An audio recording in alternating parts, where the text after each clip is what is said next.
It is that time of the year. Training camp preseason actually starts tonight. Hall of Fame game, which means, unfortunately, this is the time when we start to get injuries. And I could think of no one better to bring on to guide us through how to handle injuries, how to project players maybe coming back from injury, and just everything that goes into maybe the most critical element of fantasy football, but the hardest one for at least for people like me to figure out. Matthew Betz at the Fantasy PT on Twitter from the Fantasy Footballers. We're going to dive in. Bring your questions, anything you want to hear about injuries. Let's get into it.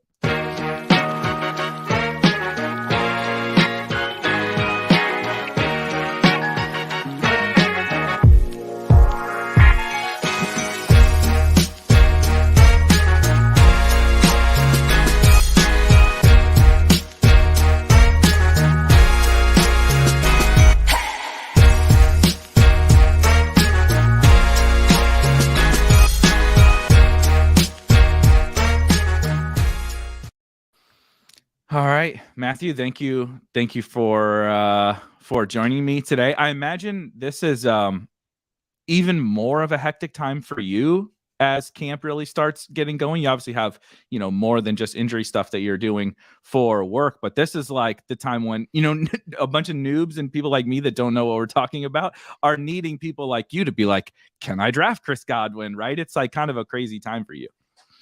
It is. And what's funny is like it feels like a very calm and kind of relaxed time of the year. When you get to the end of July, it's like, all right, like the season's coming, you're getting excited. And then all of a sudden it's just a flurry of news, as we've seen with the PUP and players for that in the recovery, and this player activated off PUP or not. And I'm just always updating stuff.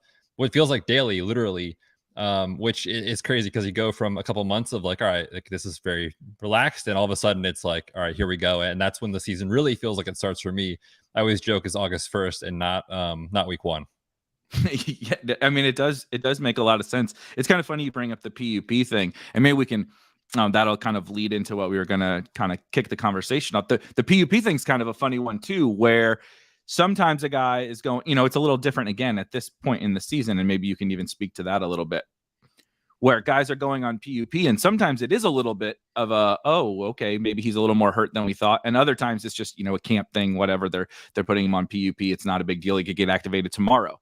But it's kind of part of this broader injury landscape that, I'm not saying we're seeing more injuries, but there's kind of a lot more information out there about injuries. A little bit of it can be conflicting, right? For someone like me that doesn't really know what I'm looking at or what I'm reading, there's people on Twitter, there's articles, there's, people on ESPN or whatever talking about all this. Do you have kind of an overview of, where like kind of the state of the NFL is with a lot of this different stuff? Like, we got the Cam Akers thing coming back super fast last year, and it just feels like we're in this weird state of science and stuff getting better, but there's more information, and trying to figure all that out for fantasy football can be kind of daunting.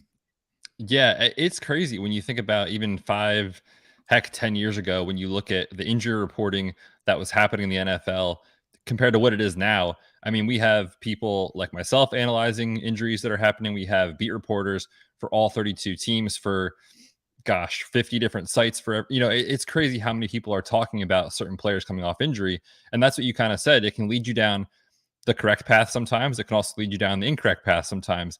And so I think, what I try to do a lot for my audience and for people is try to kind of bring it into a here's what you need to know standpoint, kind of tie in what people are seeing from certain players on the field, but also remembering that we have years and years and years of data and medical background and training and all those sort of things, that doesn't just go out the window because a beat reporter said Chris Godwin looked great today in practice or whatever it is, right? Like, you have to remember that we're looking across a big continuum and a large sample of recovery, not just kind of in one practice or one game or that sort of thing. But yeah, it's crazy. The injury covering aspect of things is, I think, can be really helpful and can also be kind of a little bit misleading at sometimes too. So I think for people, whether it's, doesn't have to be me, whoever you trust out there, like, I think find your guy, find your gal, and make sure that, you follow their work and kind of see if they've been accurate and that kind of thing. Cause that can be really helpful if you're taking this seriously, to differentiate yourself from finding someone that knows what they're talking about and then finding someone else that you're just hoping that their report is correct, sort of thing. Yeah, that makes a ton of sense. Can you just talk a little bit before we get down into the nitty gritty? Of how you got into all this. Obviously, you're the fantasy PT on Twitter, but kind of your background a little bit in this space, and what you're doing now this year, etc. Yeah, for sure, man. I always laugh when I talk about it out loud because it's just a ridiculous situation. So yes, I am a licensed physical therapist. A lot of the injuries that we are going to talk about, ACLs, hamstrings, dislocated shoulders, concussions, that is what I was seeing on a day-to-day basis in the clinic with athletes. Now, granted, I've never worked with NFL athletes, but seeing that day-to-day was something that allowed me to kind of have, I feel like, this unique lens on fantasy football, while at the same time, I am just as much of an addict as a lot of your listeners, I'm sure, are a Right. fiend for football. So when I envisioned this in my head, I was like, man, I wonder if there's a world that exists where I could use this injury knowledge and my love of fantasy and football and kind of married the two together. And fortunately, there was a need with the Ballers, 5-6 years ago at this point, that I started just doing a little bit of injury coverage here and there to kind of help them out. And each year that went by, they're like, hey, can you also do this? And, oh, by the way, can you also host the DFS podcast? And how do you feel about writing DFS articles each week while also doing an injury podcast? So I have this just wild, unique role that I never, ever thought would exist. And it's been super fun to kind of see that grow throughout the years and just join the Ballers actually now full-time this past spring. So I would say right now my role is kind of 50-50 injury and 50-50 DFS and regular fantasy content. But what's funny about it, and I always give the guys a hard time when I tell this story, is that I was going out for a run one night, and just like all of us do in August, we get back into fantasy mode, or if you're playing basketball, you've been here all summer. But for a lot of casual people, which 5 or 6 years ago I was turning on a podcast for my run, and I was like, oh, this one sounds cool. And I heard them talk about a certain player's injury, and in my head, I was like, that doesn't seem right at all. And so I reached out to them and said, hey, here's what I do. I think I could help you guys. And kind of the rest is history from there. It is so funny how that happens. I don't have that, it's kind of a very similar story, but very different, right? A very awkward path how we got here. I never ever would have guessed that I'd be sitting here, you and I probably both 5, 6, 7 years ago on a Thursday afternoon talking about fantasy football for a living. But so that's been, 5 or 6 years, right? What do you think has kind of been the thing that has either you've learned, if you had to say okay, over these 5 years, this is the thing that I feel like I've learned the most, or kind of what has changed in the NFL, right? We both of us kind of mentioned about how, we can't throw away the stuff that we've, years and years that people like you, research that you guys have done just in the medical field, but also, we're learning and we're evolving. Is there anything in particular that sticks out to you? I think just one thing in general is I see a lot of people that play fantasy want a yes or no answer and a specific, he's ready for week 1 or he's not. And people aren't willing to see it as a continuum. Like Chris Godwin, who we're going to talk about, he might play week 1.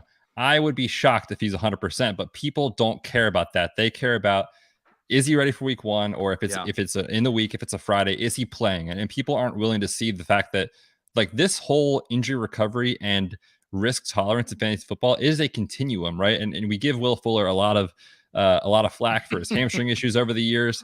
And, he's the perfect example of this. People were never willing to buy the dip when it got to a certain point where it was worth it. And we saw that year when he was with the Texans and Deshaun Watson was there before all this fallout. He was awesome.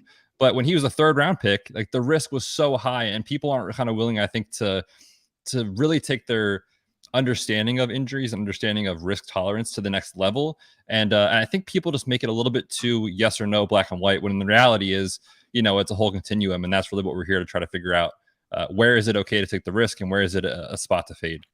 That's also so funny that you bring that up, because that's the conversation, in best ball, it is that way in DFS too, right? In basically any kind of view of this weird, crazy game that we play that we're also obsessed with. That's all. Everything is a range of outcomes. Everything is probabilistic. But like you said, it's hard for even just, anybody can get caught up in, treating things in a binary manner. It happens to the best of us, but that's what most people, like you said, from the DFS, tell me who to play or tell me who to pick. tell me if he's gonna, is he gonna play? Yes. Okay. He's playing. That's it. Right. Right. I'll never forget the Keenan Allen situation when, Oh, yes. he's literally on ESPN or whatever, like, don't bench me. Cause he was like the most game time decision you can possibly be. And he's telling people not to bench him, and he is active, and then he doesn't, and then he didn't, I don't even remember exactly if he played a couple snaps or whatever, so but it's a perfect example of like, it's not, are you playing? Are you not? Are you healthy? Like, I don't know. Do you feel healthy every day when you wake up in the morning? Like, technically, no. My knee is not blown out, but I don't know that I would say, I feel 100% to go play a football game. And these guys, are dealing with a lot more. So that's something that we have to deal with. And, fantasy football, we talk about it in best ball all the time. It's like, Trey Lance last year, that was a possibility that happened, that he just didn't play. There was also very many other scenarios that could have played out, and injuries are probably even crazier than that. The one thing that we have seen, the Cam Akers thing is the one that's just flummoxed me the most. Some specific situations, specific players with what we would have historically thought to be, like career altering injuries coming back. And now Cam Akers, to your point you've kind of already made, he came back. I know he probably wasn't Cam Akers, when he came back, but sometimes we're getting these kind of crazy timetables in terms of recovery. Is that something that, you're just like monitoring a little bit more closely, or is there any like kind of, indicators of some things that are, improving in the fields? Yeah. And this is just like anything else, right? Like in injury recovery and performance, there's outliers that exist. And if you look at Adrian Peterson winning the MVP after his ACL injury, Yeah. that was the worst thing that happened to ACLs, because people just assumed that that's the new normal. And obviously we've seen players are successful coming back, but for every Adrian Peterson, there's a Dalvin Cook who re-injures something and misses a bunch of time, or Saquon Barkley, who wasn't himself to start the year last year. And so when you have these outliers, people just kind of attach themselves to that being the new norm. And this is what I was referencing earlier. We have a lot of data and a big sample that tells us that, that could be where things go, but we're not there yet. And so I'm excited about Cam Akers this year relative to last year. I was absolutely shocked that he was able to do that, which speaks to how far we've come in medicine. But as you said, clearly when he got back on the field, not 100%. And when you look at just last year, coming back in to reestablish himself in season is really tough for any player, let alone a July Achilles injury, to come back and play in the playoffs versus, okay, now let's look at what's happening this calendar year and the ecosystem for Cam Akers and his recovery. He is no longer in rehab and recovery mode. He is now in strength and performance mode to get ready for this season. And so if you asked me last year if I was playing Cam Akers in any of those DFS weeks, it was, of course not, right? Why would we be doing that? But now, like, he's at a point where he's in an ambiguous situation because people aren't sure, should I take the risk or not? And if you're asking me if I'm willing to this year versus last year, understanding the range of outcomes, I'm willing to see that there's a scenario where he could have a great year and he could be over this Achilles issue because he was able to come back so well the first time. And there is some data that's preliminary that's actually showing when athletes are able to come back in year one, that even though that year it doesn't go well, that the following year and second year especially, things go so much better. And we're seeing that a little bit. Names like Deontay Foreman had a decent run a couple weeks here and there last year. We'll see what happens with Marlon Mack. And the procedure itself too for Achilles, initially 10 years ago when I was kind of first learning about it, and then when I was seeing all this stuff, like athletes were having to be put in a boot for a very long time, like upwards of 12 weeks. When you're immobilized in a device, your muscles just go away so fast. If anyone's had a surgery, they understand this. There's new techniques where the incision is smaller. You don't have to make as much damage to the muscle and the tendon. They kind of reinforce the tendon from above and below to kind of let you load it a little bit faster, and so you can start strengthening a little bit more. Gets your timeline going a little bit faster. I think that's what we're seeing with Cam Akers last year. Now, the tricky part is, again, that was probably still an outlier. We should not be expecting guys to come back in 5 months or 5.5 months. And if that does happen, it's a pretty good bet to say they're probably not 100%. There's a chance maybe they are, but probably not. And I think the Cam Akers situation was probably a really good learning experience for a lot of people.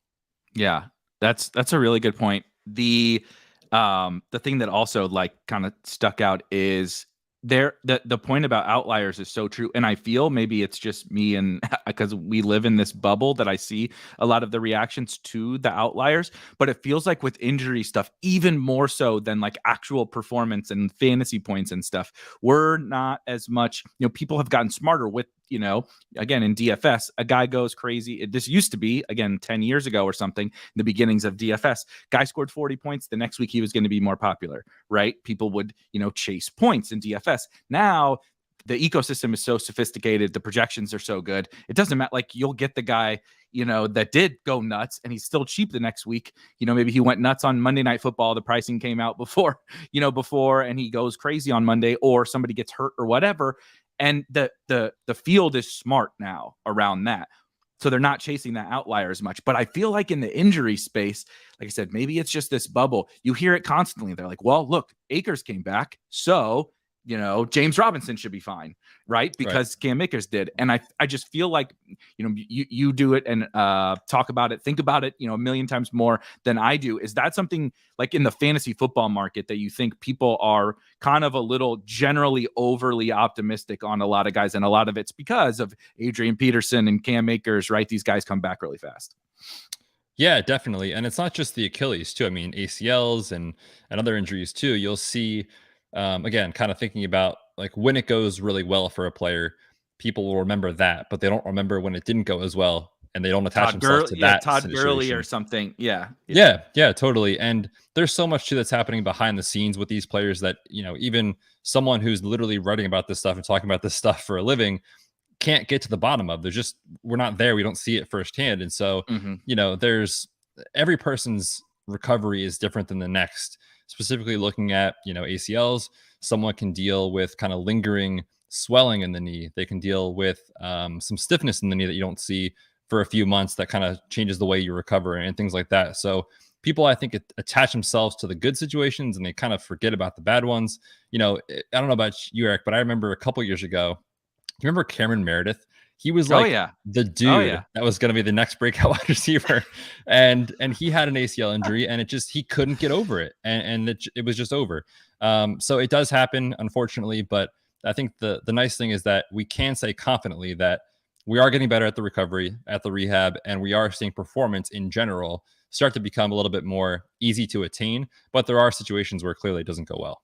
Yeah, Cam Meredith. There's a blast. That's a name from the past. I'm not. Well, I'm doing an article right now looking at year one off ACL and year two. I just the running back one will come out, I think, tomorrow on Friday.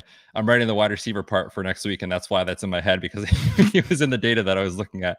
That's a blast from the past. yeah, and like you said, it's a really good point, actually, because he was like promising, breakout type player or whatever, that because it didn't go well, we have like, I don't know the last time I've heard someone say the name Cam Meredith, right? But everybody will reference. I'm glad I could do that today.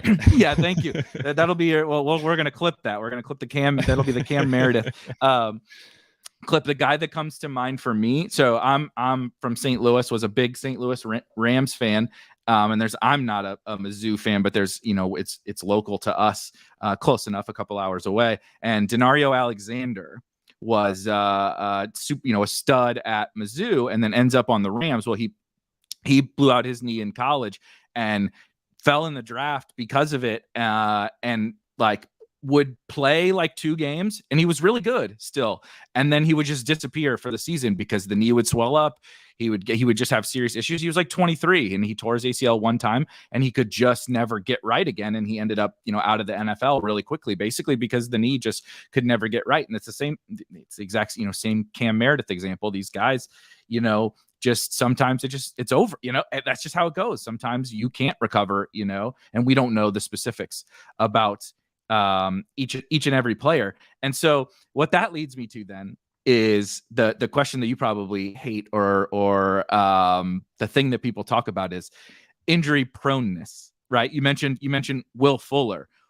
Obviously certain players are it's kind of like BVP. If you play baseball DFS, it's like, I know that there is a situation in which the pitcher and that hitter just he owns that pitcher or whatever, but I can't ever like really predict it. Kind of the same thing with, I'm sure there are guys who are just more inclined to get hurt, but I have no idea who it is.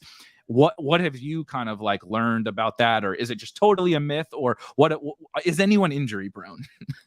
Yeah, it's a fun topic to talk about because people get really passionate about it, one way or the other. And Yeah. I think kind of where I stand is that, I always say in regards to this question, there are certain players who are more prone to specific injuries, but I do not believe just inherently in a vacuum, this player is injury prone, period. Because when you look at specific examples, we talked about Will Fuller, like his history of hamstring issues predisposes him to future hamstring injuries. And that's the number one predictor of future injury is past injury, specifically the same injury. Injury rates go up. We see it with Dalvin Cook every year, the shoulder, the next year, the shoulder, the next year, the shoulder. He is more likely to dislocate his shoulder this year than Derrick Henry, for example. So there are certain injuries that are more likely to recur. And I think that's kind of what people maybe try to label as injury prone, but don't think of it that way necessarily. And then on the other side of that, what I look at in terms of trying to not, disprove this myth, but also kind of think about like, let's think about this more nuanced is Keenan Allen for years, people were just done with, he came out of school with a PCL injury.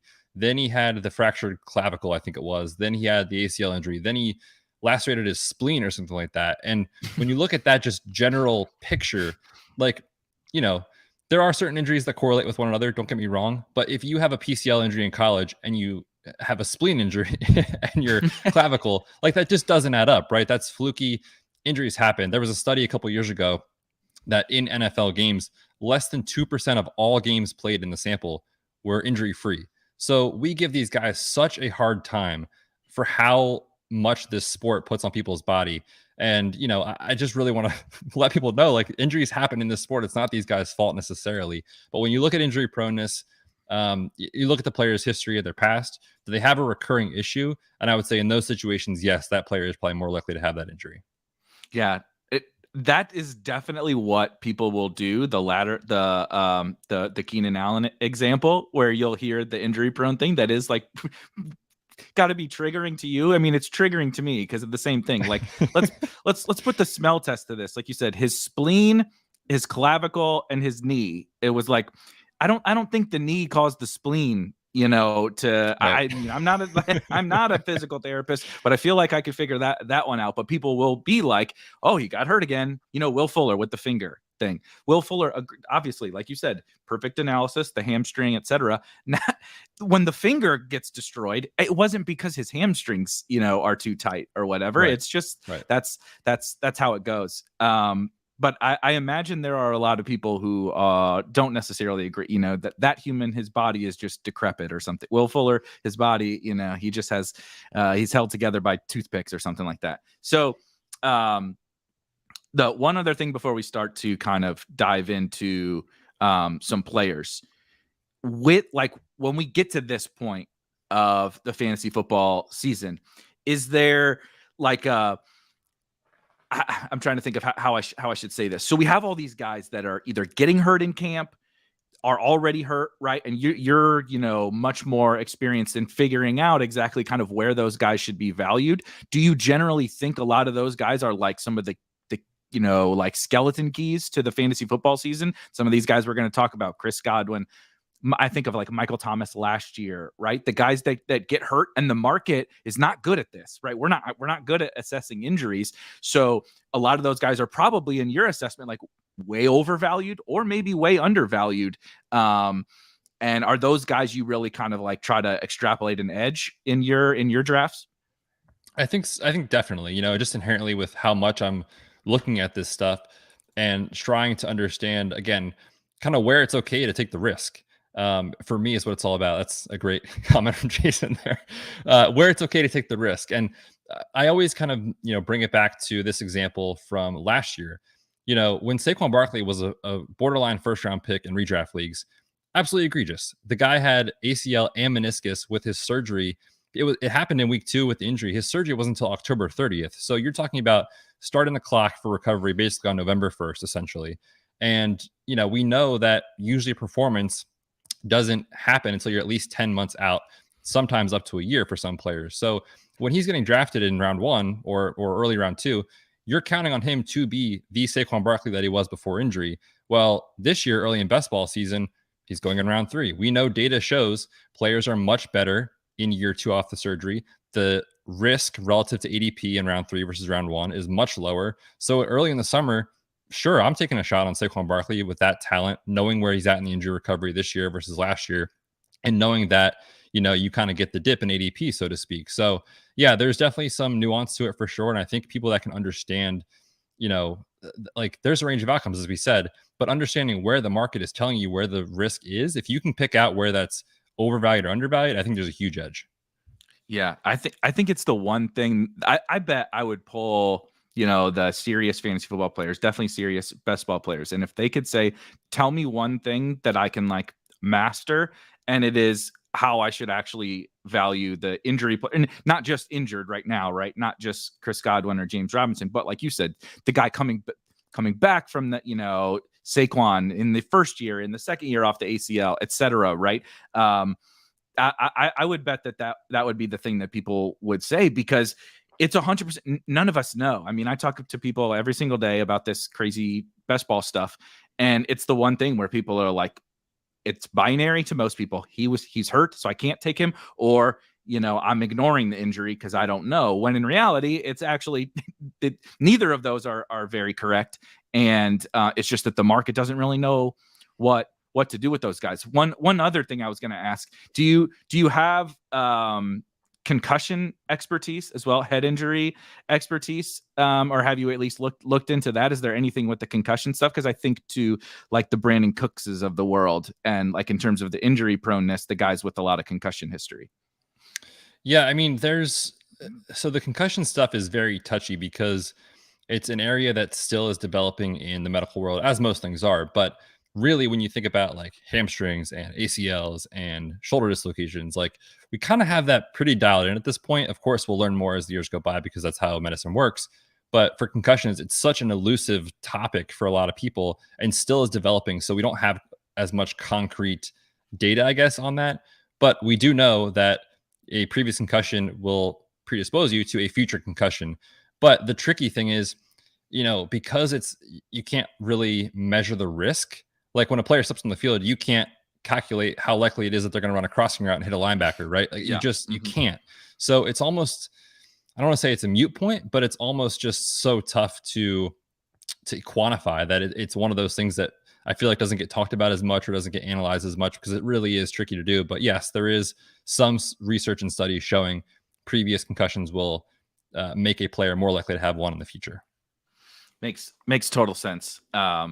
That's what I was just very curious about that, because to me, yeah, that seems like, the black box, the thing that nobody really understands, because, and I played football. And so, I've seen tons of guys get concussions. I'm sure I've had them, not diagnosed, but I'm sure I've had them. It just kind of happens, but that's actually part of the point. Like you said, it's anybody can get them on any play. The quarterback could go, Brady could not get hit all year, and the only sack that he takes, he gets, he falls down the wrong way, and it's a concussion. And so it is tricky, but I was curious just about that, because it is a little different, right? And I think everybody in the fantasy space just kind of ignores it. And like, I think you're kind of saying generally that's probably the right avenue, but it's at least interesting because everyone's ignoring it. Was there anything to it?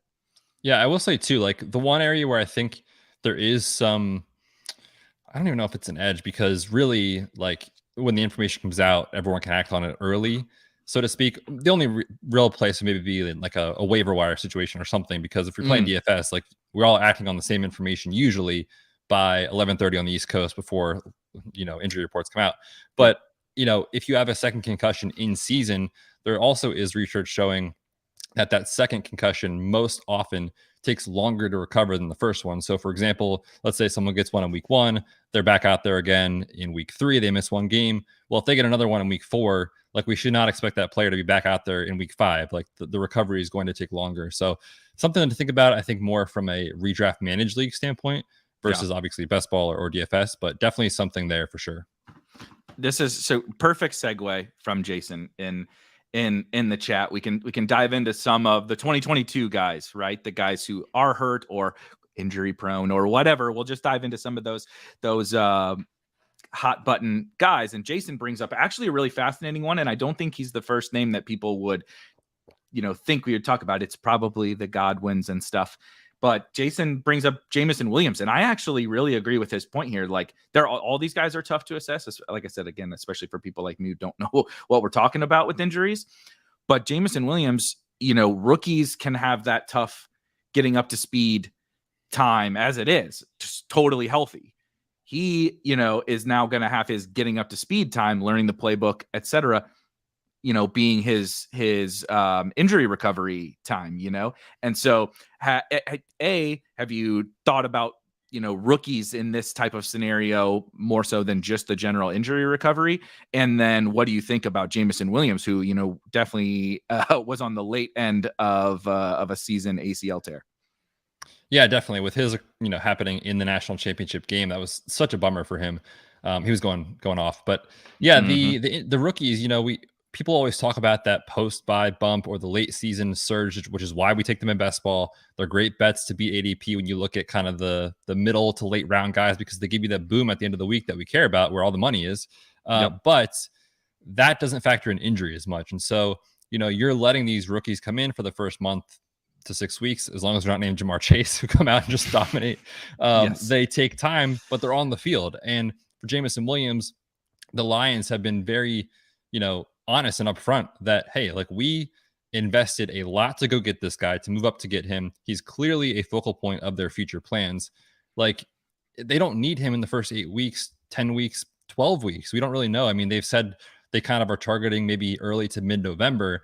And so at that point, it becomes, okay, he's recovering. Let's pretend he's 100% as soon as he steps on the field, which maybe he is, maybe he isn't.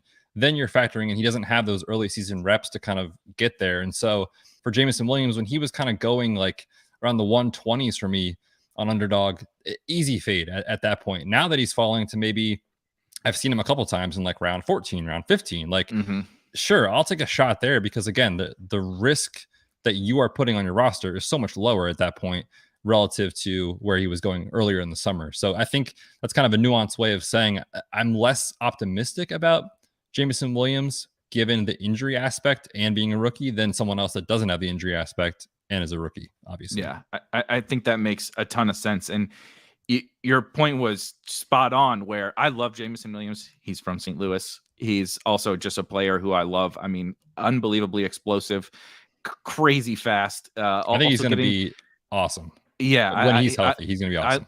I love him. You got to love the All-American wide receiver who's the gunner on the punt team in college. Goes to freaking Alabama, and he's playing special teams, tackling dudes and stuff. But just love him as a player, and so you're naturally excited for that. There's a lot of opportunity on the Lions, right? They went, like you said, they really heavily invested in him, and so your first snap take is just like, man, I'm excited for this dude. And the late season hammer and all that. And then you do really start to sit and think about it. And everything that you said is like, yeah, I really want to get the best price I think I can. And I do think for people listening that maybe want to get some Jameson Williams into their portfolio, when we don't see the guy, it's like, go look on Twitter every day. There's highlights of every player under the sun. I was joking. I think I saw like I don't remember who it was, Richie James highlights or something the other, like there's just highlights for everybody. But so Jameson is not playing. So he can't, he's out of sight, out of mind. He's just going to keep falling. If you play on like DraftKings, he's got the out tag next to his name, so continuing to push those guys. And then maybe we do, get you get him at a really good price. And maybe we do get some kind of optimistic report, right? Maybe we don't, but that's just part of the risk. I think getting a good price on someone like him is like, even more important than maybe some of the other guys that we'll talk about. Yeah, 100%. Couldn't agree more. Okay, so then let's pivot back over to the kind of the beginning, that at least for me, the headliner, because I think this dude is probably the best bet to like completely shake up the season based on where he's going, and it's Chris Godwin. And I'm sure you've gotten tons of questions about Chris Godwin and talked about him plenty, but being on the Bucs, Gronk being gone, I know they signed Julio, but Chris Godwin, Mike Evans has been going in the second round of fantasy drafts, and he's not as good of a fantasy receiver as Chris Godwin is, but he was going there because of the injury and obviously Gronk retiring and no Julio. Chris Godwin going in the 6th round or whatever, if he comes back and plays like even fairly early and is his old self, is like the steal of all steals. But what are we looking at for his actual recovery? What's a realistic thing to expect for Godwin, even with, you mentioned kind of some rosy reports, but I don't know what to really read into those. Yeah, definitely. It made it really tough, I think, on a lot of people, because for a while it was, okay, we're coming around to the idea that he's probably not ready for week 1.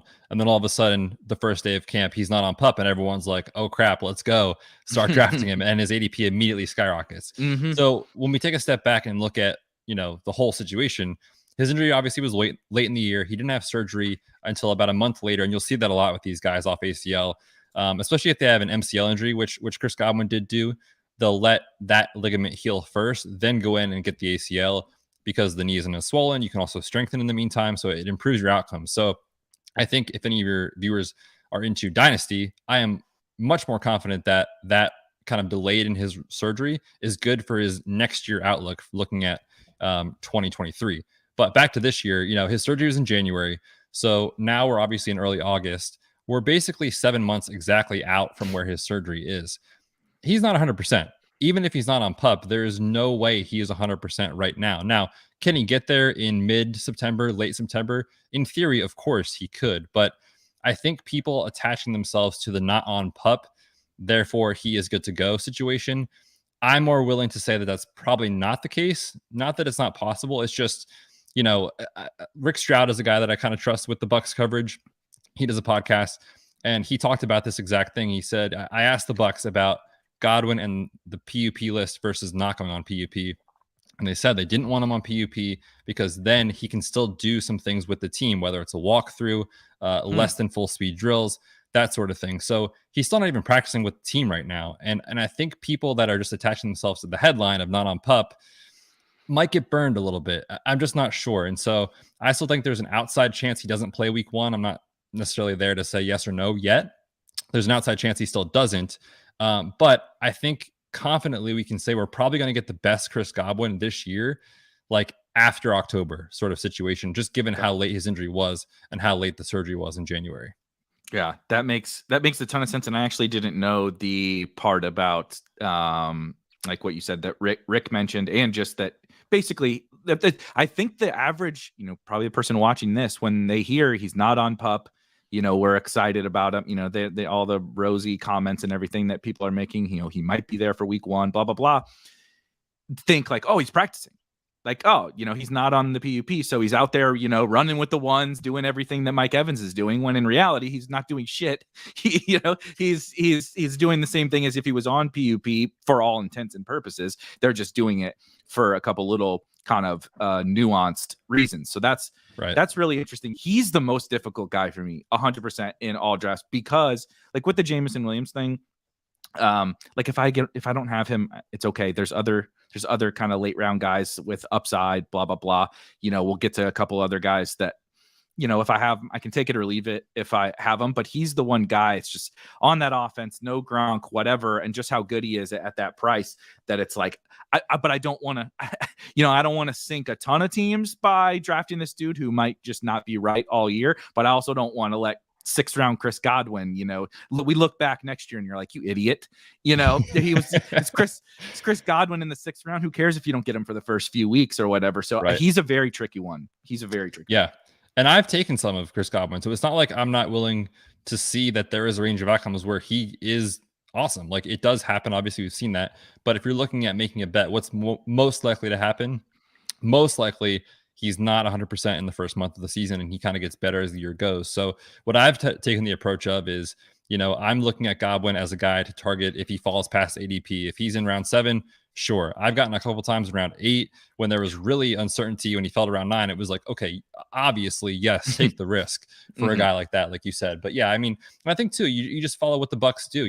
They're telling us kind of some information with the signing of Julio Jones, which I think as an organization and for where that team is at as far as win now, is brilliant. Like you can manage the reps for Godwin in camp. You can manage the reps early in the season. You've got Julio to plug and play as long as he's healthy. You can bring Godwin back and bring Julio down. It makes just a ton of sense. So I think you follow that and kind of see where it goes as far as what they're showing us with injury stuff. But yeah, he's a player that I think, people that are continuing to draft throughout August into early September, like he's arguably the most important player to monitor in August.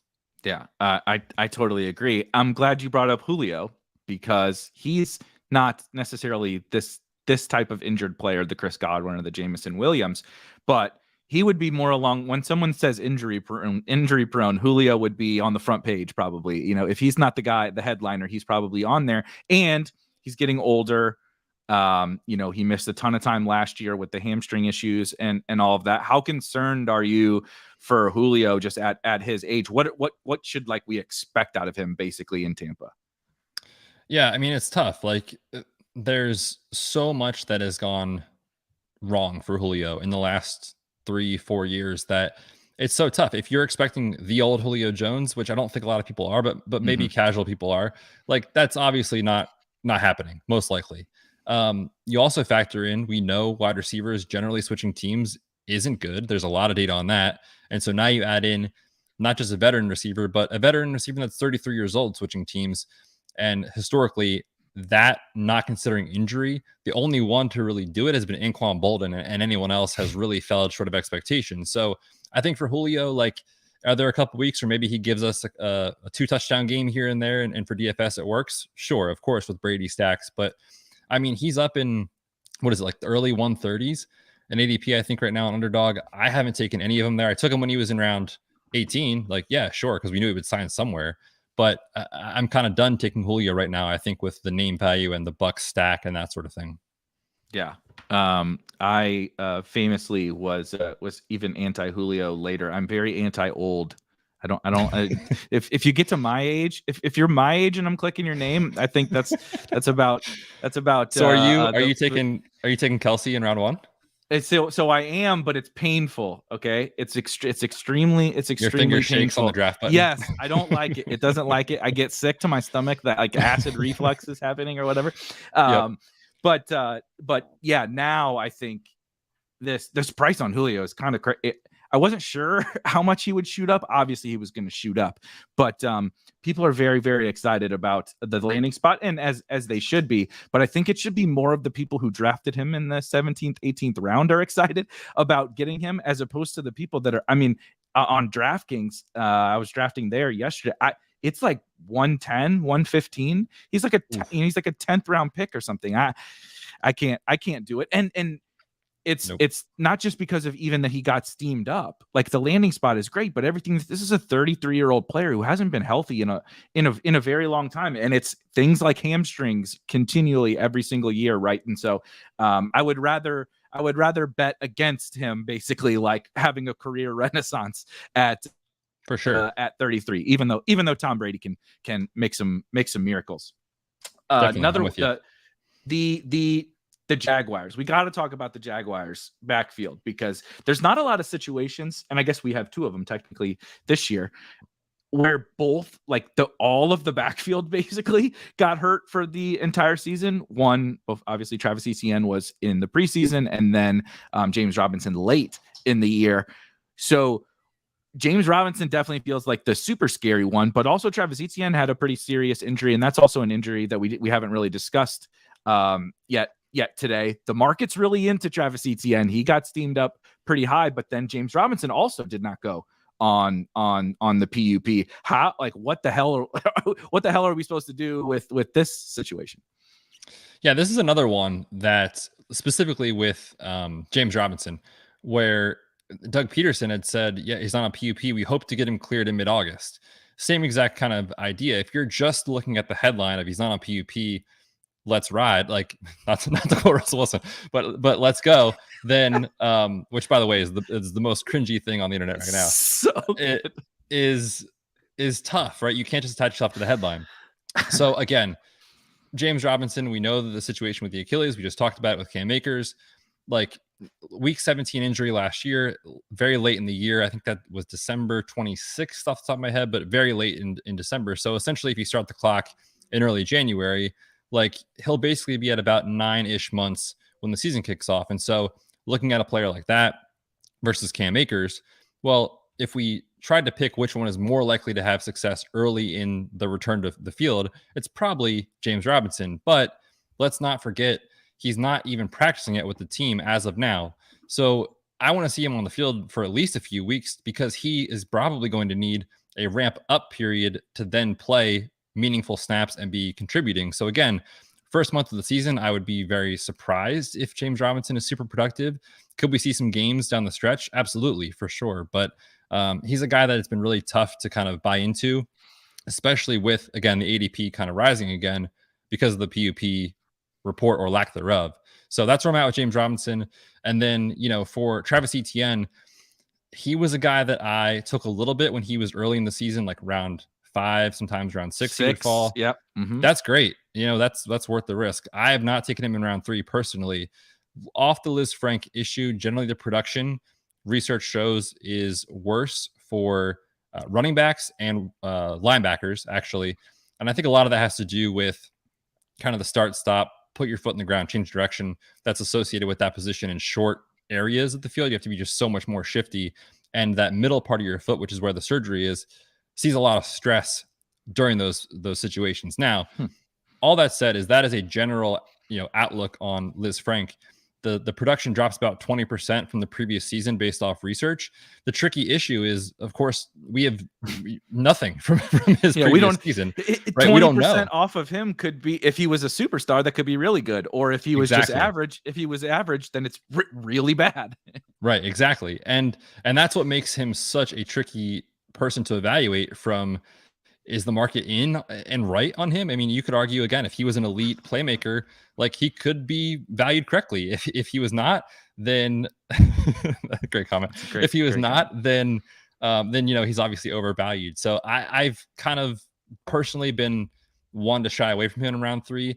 That said, I can see the path. The depth chart is not scary. He clearly knows, his quarterback and his college teammate. He's explosive. He can catch the football. That's the archetype we want. So I can see it. I just have a hard time buying into a player who's now 3 rounds ahead of ADP. And especially if you're like Best Ball Mania, like you're going up against teams who have him in round 6. And so I'm out on his round 3 price.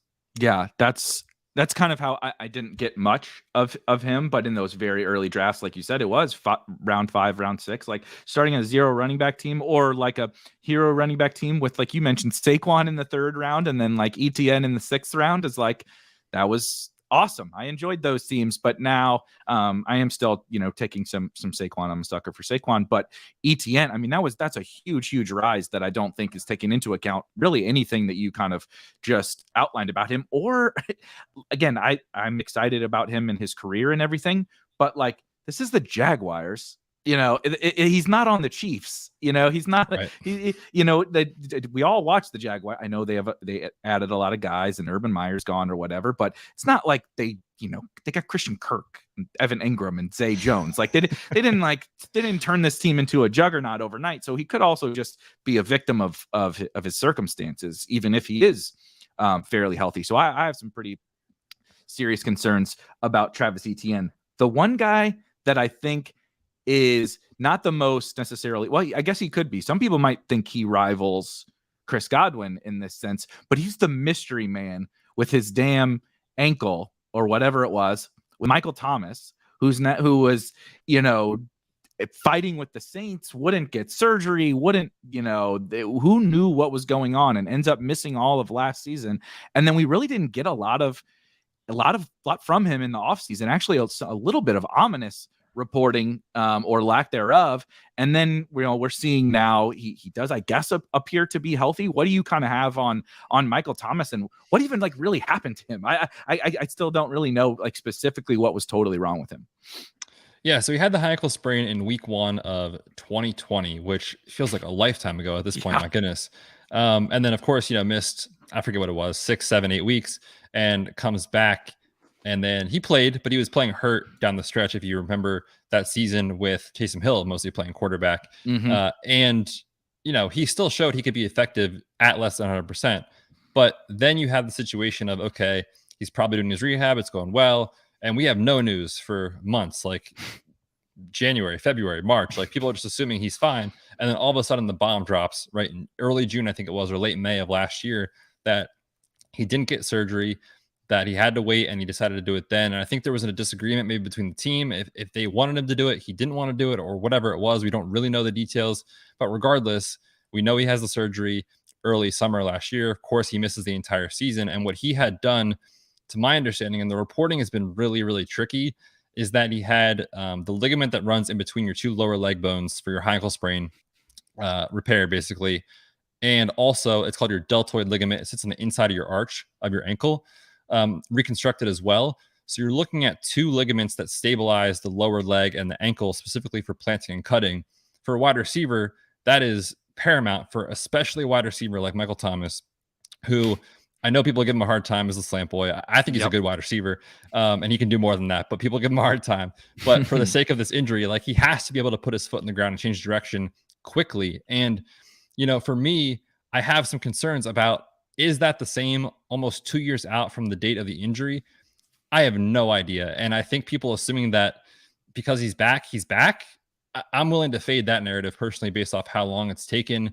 And I mean, let's remember too, like, it's not Drew Brees. There's no Sean Payton. This is a different situation. Chris Olave is very talented. Jarvis Landry can catch the football. Like, Alvin Kamara is going to get his. It's just a different environment. And so, yeah, for Michael Thomas, you could talk me into a situation where, you know, look back and he's like the wide receiver 18 this year, and you're like, okay, yeah, like he's still got it. Or he could be like the wide receiver 40, and I would not be shocked at either situation. So he's been really tough to evaluate, but I do think, just kind of watching him and how he's playing right now, if you watch him in camp, there's some clips that come out, like his right ankle, if you look for it, very quick to push off and change direction. The left side, which is the injured side, still just a little bit of a lag there. And so I think he's got a little bit of ways to go. We've got time, of course, for week 1. But it's a tough sell for me for a player who has that long of an injury that now is getting closer to 30. That is, he was probably the guy that's been most talked about in we have a Discord, a free Discord. Anyone who wants to join, go to spikeweek.com and click Discord. In the header, where there was probably a month where it was people were like, you cannot draft Michael Thomas, his ankle is screwed, and other people were like, he's Michael Thomas, he's gonna be fine. It's been 2 years. You know, that's one of those where we're like, just like, how the hell could he not be healthy, is like kind of, and I don't even necessarily disagree with that line of thinking, but how I've started to collect my thoughts around him is basically like everything that you said, with the situation being so different, when you then compound the uncertainty of the injury on top of, if he was stepping into old Drew Brees was still there, we didn't have these other targets, and you would project a healthy Michael Thomas to like lead the league in target share, then like, okay, that's a different situation. Maybe I am willing to take some shots, even if I'm worried about the injury. When you start to compound other uncertain factors and other things to where, like, he may, even if he's healthy, he may just not be that great of a fantasy wide receiver anymore. He's also getting older. He's not old, but, you know, like you said, it's been 2 years since we've seen him, and we're just assuming because of his name. It's kind of like the Will Fuller thing. So we're assuming just because of his name, you know, from multiple years ago, that he's fine. But, like, you know, it's also possible that he's just getting older. So when it goes, and you start to compound all this uncertainty. And I agree. I've been pretty much off of Michael Thomas. He has a teammate, Jameis Winston, who's also coming back off of a serious knee injury and ACL. Was his just, and I'm trying to remember if his was just an ACL, and do you have any concerns about him and like quarterbacks in general coming? How do you treat them differently maybe than you know, the running backs and wide receivers? Yeah, so for Jameis, it was MCL and ACL, but just the ACL was operated on, similar to Chris Godwin. But the research shows quarterbacks can recover and get back to their performance way faster and more efficiently than running backs and wide receivers. And when you think about the demand of the sport on that player, it's completely different. Now, if it was Lamar Jackson, that's a different player. That archetype is so different. But for a pocket passer, as we saw with someone like Joe Burrow last year, and it's not that Burrow can't run, but, you know, for a player who primarily operates as a pocket passer, the dude can get it done. And I think Jameis Winston will be fine. He can get that done. I think he actually had a little bit of an uptick in rushing last year for the first time in his career. I wouldn't expect that again with the injury. But for these pocket passers, it's not as much of a big deal as it is for wide receiver and running back. That makes a ton of sense. We'll hit kind of rapid fire, maybe a couple of guys, and then we can get you out of here. The guy who was I think we sometimes forget this. I certainly do, because I was fading him and I lucked my way into this with the injury. But Derrick Henry, had a fairly serious injury last year. He was set to just, if you didn't have him in fantasy football, just close the laptop and move on and start preparing for next year. But then he goes down, right? And he was also kind of not his self when he came back, for their playoff run.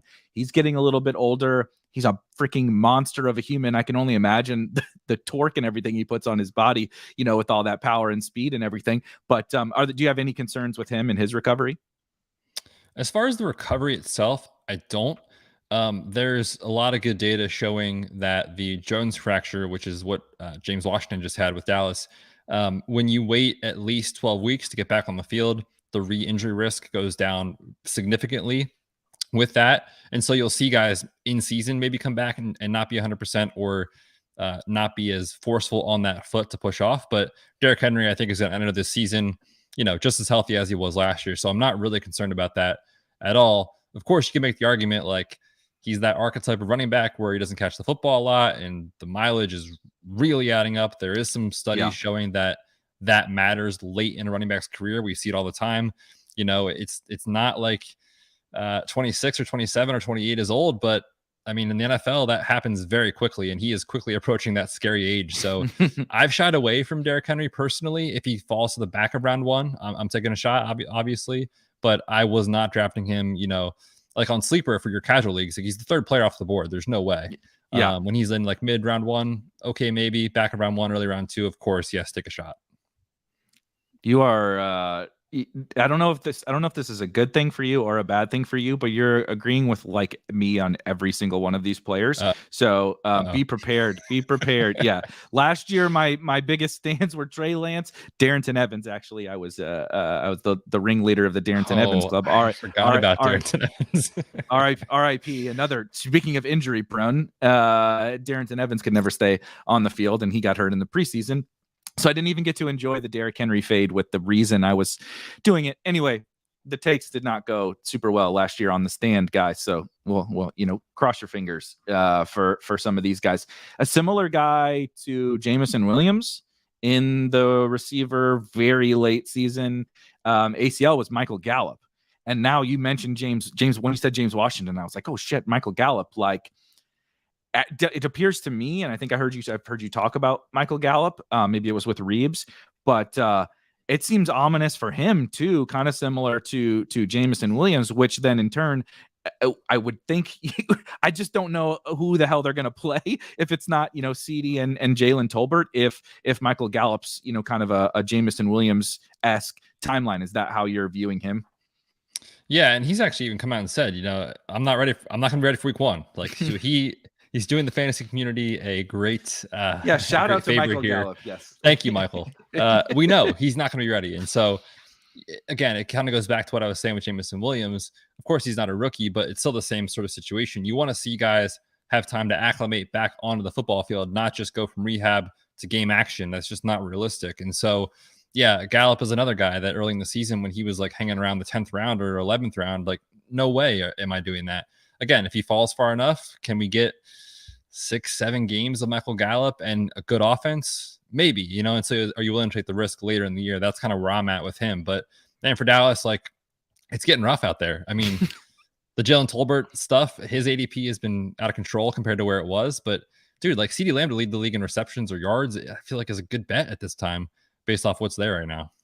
I mean, if he's not contending for it, they might just suck on offense. I don't know what else. I don't know what else they're going to do. People are one of the last guys I was going to bring up. People are the best ball bros that keep drafting Will Fuller, despite the fact that I'm not sure if we even know if he's technically alive.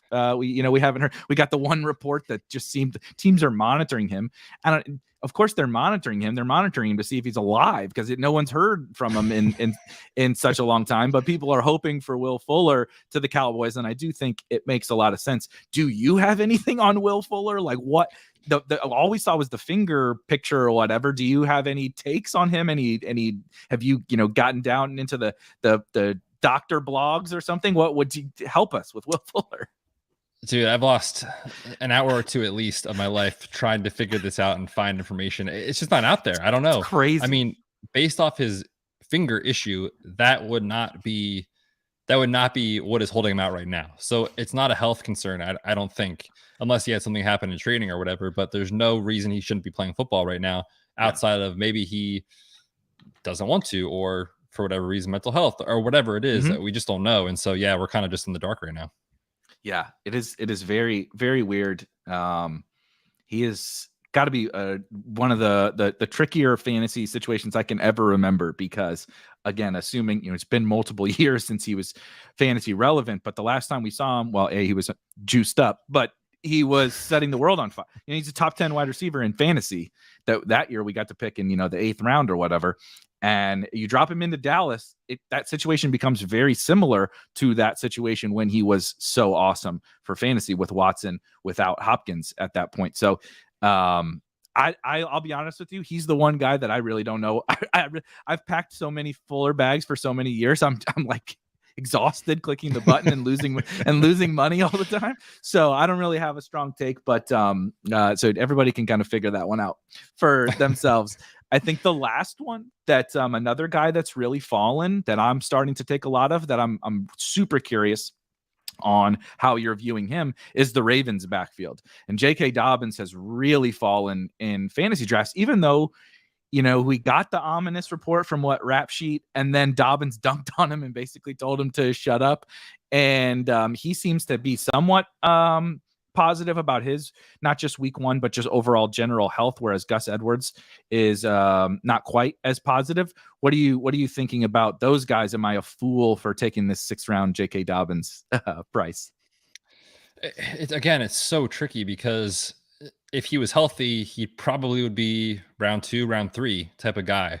And so you could say, like, hey, a 3-round discount sounds awesome, and I'll take the risk. And I wouldn't fault anyone for doing that. But for me, when I look at J.K. Dobbins and the whole situation with, Rap Sheet on PUP and him saying, I'm not going to be on PUP, and back and forth, again, this is kind of where you can get stuck in the weeds. But if you just take a step back and realize what happened with J.K. Dobbins last August, you can say, okay, it's been a year. That's great.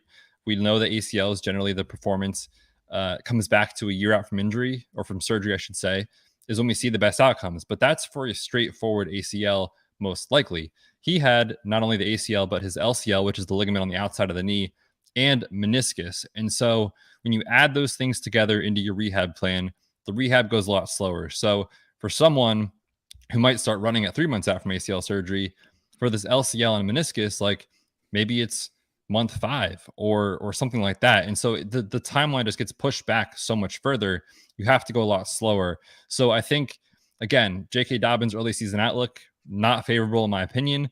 Can he be J.K. Dobbins down the stretch, October through December? That's definitely possible. And so I think if you're willing to take that risk on an offense that we know wants to run the football, that is going to be good, like, you could definitely talk yourself into it. I don't hate that idea, but I just think people taking him more in casual leagues or whatever, assuming he's good to go week 1, I would be very surprised by that. But at the same time, with Gus Edwards, there was a report that said he's further behind in his recovery than J.K. Dobbins. And so I think if you're making me pick one of these guys, like, I'll take a shot on J.K. Dobbins. I haven't really taken much Gus Edwards. It's a tough sell for a guy that's going to be in a timeshare that's not going to catch the football, plus this news of the injury. It does make me interested. I'm always looking for late round guys to mix through, because when you draft hundreds and hundreds of teams, you don't want to get stuck on 40-something% Darrington Evans like some idiot did last year. And so you want to get to some of these right there, because they're all scratch off lottery tickets. Who knows what's going to hit? So I try to cycle through what you're kind of outlining. That's interesting to me then is something like a Tyler Beatty or a Mike Davis on the Ravens. Not because we don't think that, like you said, Dobbins and Gus will get back, and Dobbins can't be Dobbins late in the season, and this hammer or whatever. But if they're not totally healthy to start the year, and you get an opportunity for a Beatty or a Mike Davis to earn a role, if they play well, that's just how NFL teams operate. If Tyler Beatty comes in and he's awesome, even when Dobbins and Gus come back, he'll probably have earned some kind of a role. Maybe it's a small one, but then you just have this guy that has gained so much value just because his teammates are hurt. Like, Yeah. you just walked into it. He doesn't need them to get hurt like we need, Derrick Henry to get hurt for Dontrell Hilliard or Hassan Haskins to do it. They're already hurt. So he's got that little bit extra added opportunity. We got Mike Davis. Yeah, Davis and Beatty stands in the chat. I can't think of anybody else that was super crazy notable injury wise off the top of my head. Was there anyone that has been standing out to you, like in your research, that I missed on? No, I think those were, well, I guess the last one real quick we can touch on. I was just going through my list, was KJ Hamler is a guy that, oh yeah, because of the circumstances, is probably going to have to play a lot compared to where he was most likely going to be a rotational wide receiver for that offense. And I get why people are excited about Russell Wilson stacks, and KJ Hamler is that kind of deep threat, right? But when you look at his injury last year, it's so tough, because if the Tim Patrick injury didn't happen, I think KJ Hamler would have been a guy where his role with the injury would have been perfect for him. He had an ACL injury and a dislocated hip on the same leg. That does not happen normally. That is a serious issue. He's talked about it, was in the hospital for, I think it was 14 days, lost 30 pounds or something like that. So this is a player who has had to go through so much to get back on the field that, he's cleared from PUP, which is great.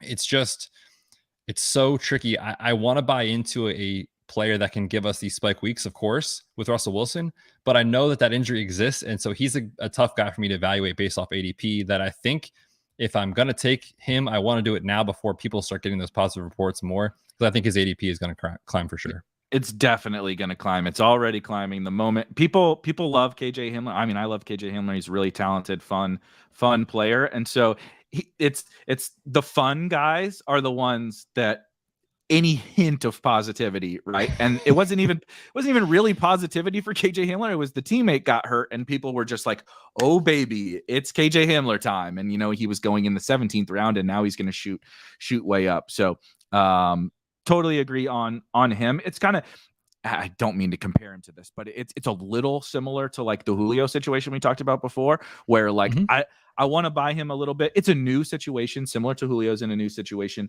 without Patrick, but I don't want to chase him too far up because there are the concerns that you outlined, and he's still third, fourth, fifth in the pecking order of that offense. So I don't want to chase him too far when this is funny. This is the life of a best ball player. Welcome, Al. It does. It feels like if drafting teams and everything is a full-time job. Before we get out of here, Matthew, this was absolutely incredible. I probably feel like I learned more on this than any show or anything that I've done, and have a ton of actionable insights to take away.